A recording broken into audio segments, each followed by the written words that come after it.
Nagbigay ng pahayag ang TV network na TV5 kaugnay sa independent contractor nila na sangkot umano sa issue.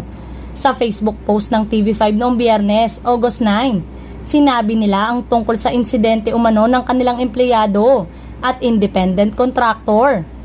Dagdag pa ng TV network, TV5 remains committed to fostering a safe working environment. We ask everyone to kindly reserve judgment pending our investigation.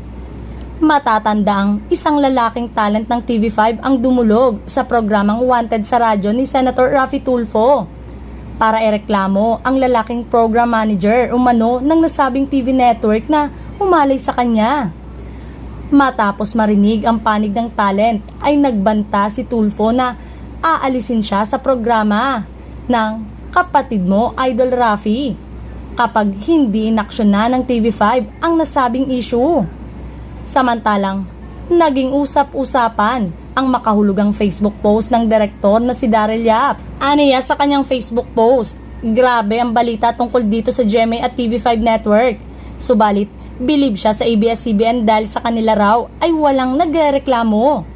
Grabe yung balitang sa mga network executive, sa artista mismo nila dito ako bumilib sa ABS-CBN. Sa kanila, walang nagrereklamo. Anya pa.